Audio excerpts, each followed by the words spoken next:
This car is way too quiet. I need to get an exhaust. Hey everyone, and welcome to Boston Autoblog. I am back at one of my favorite locations to film any type of automotive related videos, which is Lars Anderson Park in Brookline, Massachusetts. Now I am in the midst of moving to a whole new location.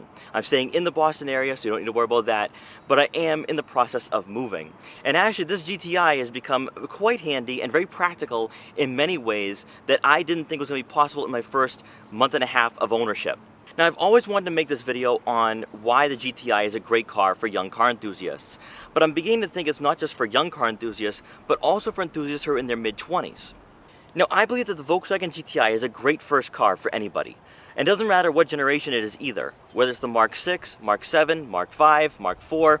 I think it's a great car for someone who's buying their first ever car, whether in high school or it's their first ever performance car. So in this video, we're going to go over 5 reasons why you should buy a Volkswagen GTI. I can tell you it's not on my top 5 reasons why you should buy a Volkswagen GTI. It is the brake dust. It is impossible to keep these wheels looking clean. A lot of it has to do with the fact that you get the Golf R brakes on the new GTIs, but it is impossible. It doesn't matter if it's the black wheels, the standard wheels that you get on the regular GTIs, it is impossible to keep this looking good. And so, without wasting any further time, let's get right into this video. Now starting at number 5 is practicality. As you guys know, if you've watched my other videos on my Volkswagen GTI, you know that practicality was a big selling point for me. I needed the extra space for my camera gear, and I wanted that versatility. Well, as it turns out, I'm going to be moving in the next few weeks. So I'm going to need the extra cargo room for boxes and going from my old apartment to my new place. Now, as I've demonstrated a number of times so far, with the rear seats folded down, you get 52 cubic feet of rear cargo room, so I can carry all my boxes and all the stuff I need to move from one place to another, and it makes my life a lot better. But there's more to it than that than just cargo room. In the Volkswagen GTI, I get about 25 miles per gallon in the city, and 31 to 33 miles per gallon on the highway, depending on how well I'm driving, if I'm being very conservative and, not speeding, which doesn't happen too often. But with the Volkswagen GTI though, I get a range of somewhere between 350 to 370 miles per tank. So I don't have to worry about that range anxiety. I can go on a longer trip and really do like a full round trip from here to Hartford, Connecticut, and still have about maybe 100 miles left of fuel. So for me, the GTI is more than just cargo room, it's also having the fuel economy to go along with it. Now number 4 on my list is affordability. With a Mark 7 GTI, you're looking at a price range of somewhere between $16,000 to about $25,000 for a used model. Now in my personal experience, it's very hard to find a clean GTI. A lot of the wheels are curb rashed, there's a lot of rock chips, and it's just, to me, buying new was the better option. However, if you are on a budget, going with a 2015, 2016 model year, primarily maybe an S or an SE, you're looking at maybe $18,000 to $20,000 for a price tag, which in my opinion is a great deal. Now speaking of a great deal, the Mark 6 generation is really a great bargain. You can go in for around $10,000. Now, mileage is pretty bad. I don't like the fact that it has 80 to 100,000 miles, but that's really up to your judgment. But you can go for $10,000, and in my opinion, is a much better option than a Honda Civic. Now, for brand new, you're looking at a price tag somewhere between $28,000 to $30,000 for a GTI S. Now, for the Rapid Edition that I have, I paid $28,000 out the door. So actually, in some cases, I paid less than some GTI S's on the market. Now, in my opinion, the GTI S offers everything you need. Performance, it provides comfort. I still like the plaid seats. The cloth seats are perfect for me. I just don't think, in my personal opinion, that you need leather seats or a moonroof. But that's really up to you guys, and I'm not gonna, make that judgment call. That's up to you. But when it comes to just buying a car that has performance to it, that's fun to drive, the GTI S is perfect. Now number 3 on my list is the ability to grow with the Volkswagen GTI. Now you're probably asking, what do you mean, ability to grow? Now I mean this in a literal sense, but I also mean this in terms of being a car enthusiast. The Volkswagen GTI, to me, when it comes to being a car enthusiast, it's a great car to learn how to get into the modification scene, learn everything about your car, because you can actually do a lot of DIYs with your GTI. but you can get into the car community. You can, get on cruises, become friends with people in the car community. You become part of the culture. It also sets you up to a car that you're going to own, maybe, your dream car, what's next down the list. Could be an Audi, could be BMW, but it really sets you up for your next car, in my opinion. Now, if you think about the first car you ever owned, probably wasn't the most practical or reliable. It was certainly not going to be a car that you're going to keep long term.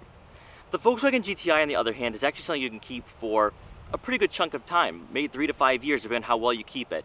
I understand that when you start getting to like 80 to 100,000 miles, they start getting unreliable. But if you think about buying a new GTI or even just a used one like a 2015 with only 18,000 miles, you're mostly going to have that car with you for quite a while. Now, think about this in terms of your life. You get out of college, you're in your mid-20s, maybe your late 20s, and now it starts getting to a point where maybe you're getting serious in terms of relationship or you start having kids. The GTI actually fits that right now. It solves all the problems that everyone has where, oh, I'm going to go to a crossover. Well, that's what hatchbacks are for. That's why people in Europe buy hatchbacks. They don't go to crossovers. So the hatchback actually solves a lot of those problems. Now, number 2 on my list is the ability to modify your GTI. If you think about it, when it comes to German cars, there really isn't much out there when it comes to something that's cheap, but also something that's somewhat reliable. I mean, BMWs, most of them, they're in $15,000 price tags, aren't the most reliable. They have very high mileage. Well, the GTI actually falls in the same category as maybe a WRX, STI, Honda Civic, and that's where I think a lot of younger enthusiasts really gravitate towards the GTI. But one thing I really love about this car, though, is that you can really personalize it through your modifications. Not all GTI builds are the same. Some people have integrated engineering for their tunes, some people have APR. There might be some other ones out there that people go with. When it comes to exhaust, you have AWE, you have Cobb, you have a number of different exhausts you can go with. That's one of the reasons why I think the GTI really gravitates and really attracts a lot of younger enthusiasts, because this car is something you can personalize, something that's very cheap, and from what I've seen, you could put aside maybe $3,000 to $5,000 and you could really extensively modify your car. Now, on top of that, you have a very supportive and enthusiastic group of GTI owners that give you some great feedback as to what modifications you should do, what exhaust you should go with that make your car sound the best, or even the smaller things, such as OBD11 or VAGCOM, to program your car and make it your own, or even just small programming things that'll make owning this car a lot more fun. Now, for me, I think the first thing I'm going to do when I get my hands on the OBD11 is turn off the start-stop feature, because I cannot stand that on this car. But at the end of the day, it really is the Volkswagen GTI owners out there that make owning this car worthwhile, because you can go to an event and they see you owning a GTI and they're like, hey, love your car, love your build, and it's stuff like that that makes owning the GTI worthwhile. It's the people, it's having friends that you can get to know and see what you could do with your car, how to modify it, what's the best tuning shops to go with, or best exhaust companies. So in my opinion, it's really the GTI owners that make owning this car the best. But overall, the GTI is actually one of those cars you can modify extensively, make it your own, personalize it, and really have a lot of fun throughout the years of ownership. And number 1 on my list is understated performance.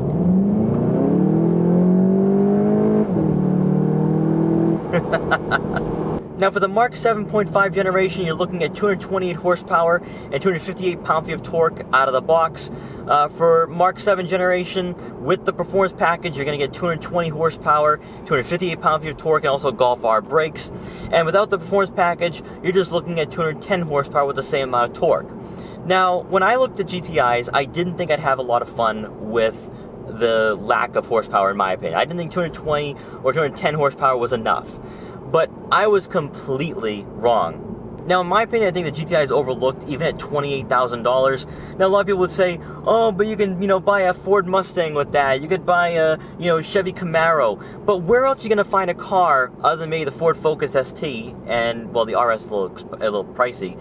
But where else are you going to find a car that is practical and has the performance to go along with it? But if you guys are looking to get a GTI, I highly recommend it. Been very fun to drive, both in the city and on the highway. Although for me, I love driving on the back roads. Really, really fun. But if there's one thing I want you guys to take away from this video, is to at least consider reasons number 5 and 1. The fact that you have practicality and great fuel economy along with understated performance is one of the reasons why I think the Volkswagen GTI is the best car for a first-time car buyer, or a first-time car buyer when it comes to performance cars. So guys, thank you so much for watching this video. Please like, comment, and subscribe for more. and I'll see you guys next time.